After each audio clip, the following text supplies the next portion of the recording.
So this all kind of started back in 2012, actually. So I would have been 17 at the time.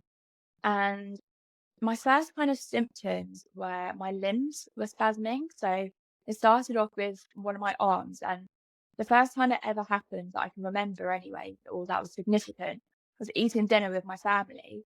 And I went to eat and my fork went like that. And I ended up throwing a load of food over my brother. And we were all just sat there, what's just happened? That's a bit weird.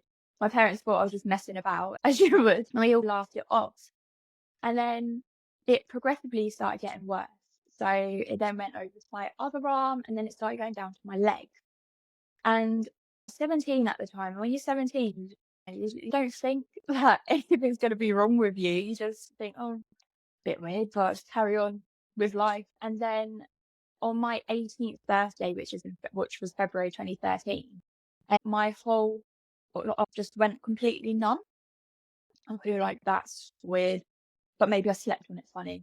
You know what I mean? We just still weren't thinking that anything could be wrong with me. I was 17, 18. And then a couple of days later, it literally went completely and I couldn't move my arm at all. And we were like, okay, no, this needs to be looked at. And so, yeah, so I went to the GP literally the next day, explained my symptoms, and they got me into an MRI straight away. Starting to note as well, I was also living in Cyprus at the time, so it was all very different to how it is over here with the NHS. So it was, yeah, a little bit more complicated. And so I had a few tests and I had an MRI scan, but where I kept spasming, my MRI scans kept getting messed up because obviously you've got to stay still in an MRI machine and I physically couldn't. So I was in and out of that MRI machine for about 3 to 4 hours trying to get the image. And eventually we managed to get the imagery done. And they said, yeah, you've got a tumour. You have 5% chance of surviving. I'd not even been to the hospital before for anything other than when I was born. And now I'm being admitted into hospital because I have a brain tumour. And it was completely out of nowhere. And even further testing down the line, there's still no known cause as to why this happened to me, which is crazy. Surgery almost immediately. So I literally left my house 3 days after my 18th birthday and then was in hospital for a whole week. And they wanted to operate, but where the service, like I said, isn't the same as over in England, they basically were going to do surgery and it was not going to save me.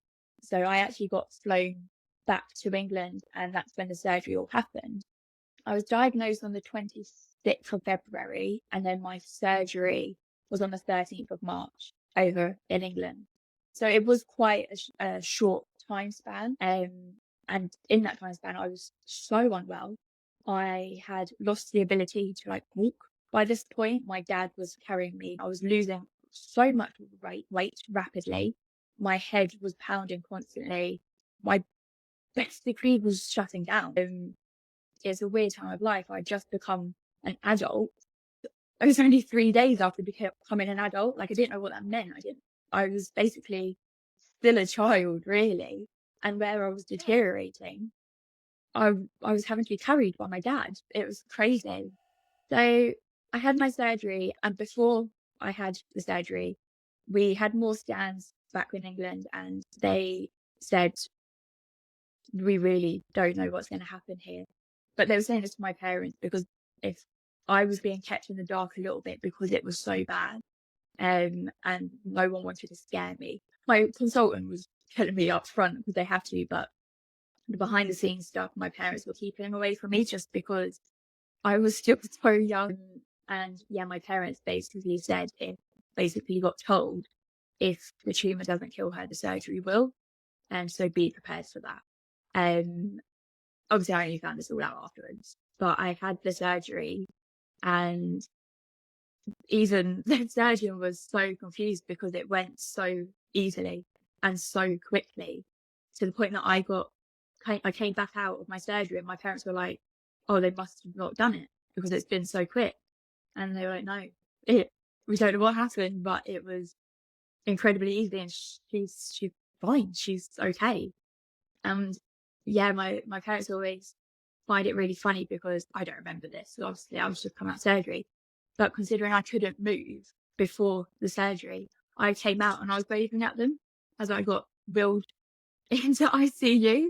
And I think because I didn't quite have an understanding. So when I lost the ability to move my arms, where I didn't quite understand what was happening completely because I was so young, I turned to my dad and I said, I was like, they could just chop my arm off, it'll be fine. And I'll just have no arm. I'll figure it out that way.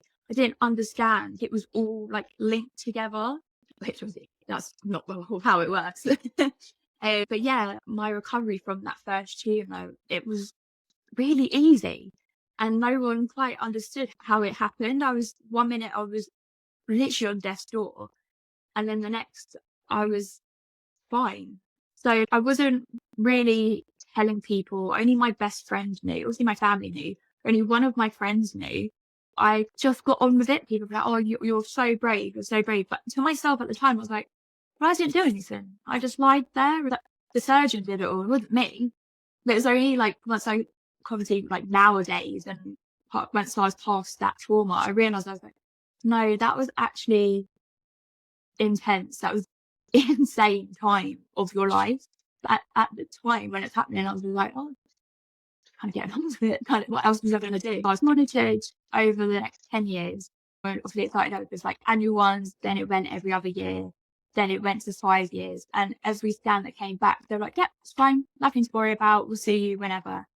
And then I went for a scan in September 2022, and it would have been 10. We were under the impression, oh, it's my final scan, and then I'm going to be signed off, never have to think about this ever again, because I'd been fine. I'd had no symptoms that I'd realised I was having.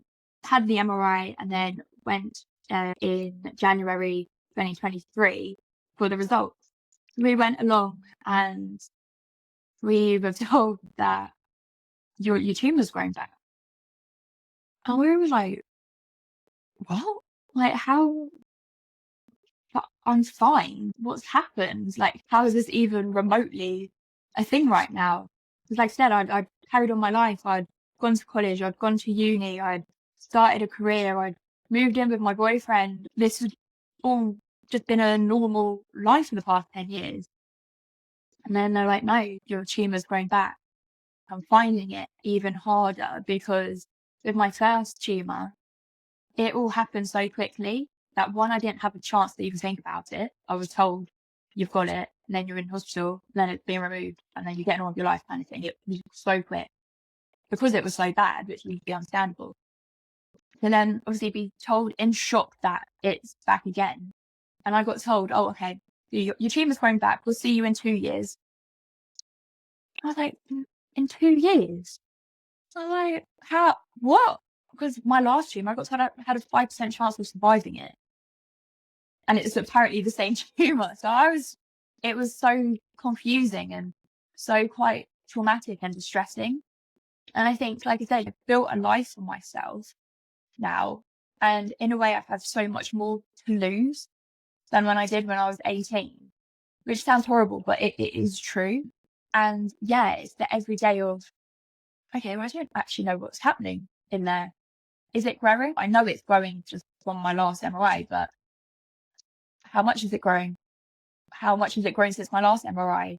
What is happening? It feels like a ticking time bomb. And I don't know what's going to happen because my last tumour, it suddenly was there ready to take me out. Let's put it that way.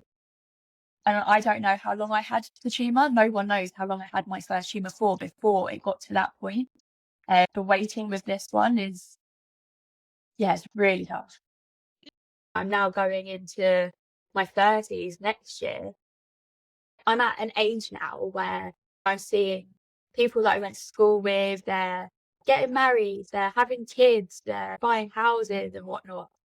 And I have none of that because I don't know. It's going to sound awful, but I don't know if I'm going to live long enough to do that now. Now, where I'm being monitored a lot more, that anxiety is still there, but I feel a bit more reassured than I did previously. but I really had to fight for the opportunity to be seen a lot more. So I took it upon myself to start learning and doing everything. My hospital is their job, but it's not their job at the same time. That I didn't really get much from them at all. I then basically started looking up a lot of the brain tumor charities, brain tumor research, and all of them. And I started really deep diving and finding the support for myself. And so through the brain tumor charity, I went through counselling, which was really helpful. I did that last year. It was really helpful. I couldn't thank that service enough. I started my TikTok channel. I basically started filming for myself. So I started documenting little bits at the hospital, my thoughts, my feelings as a kind of therapy for myself. And then I thought, actually, this could really help people like 18-year-old me. And that's why I chose to then start sharing my story online. Because I want to be that person for 18-year-old me who really needed someone who'd been through it. So in a weird way, the most awful thing that's happened to me is actually, in a way, one of the best things that's also happened to me, because now I have people in my life that I never would have. Really thankful to my support network, my friends, my family, and then obviously everyone that I've met online. I've met some really lovely people. I've not met them in real life just yet, but just having those connections online, you don't realise how much you need that when you're going through something. Thank you. This is the Aunty and Brain Tumours talk show. It's a show full of informative chat and inspirational messages. The Aunty and Brain Tumours talk show on podcast.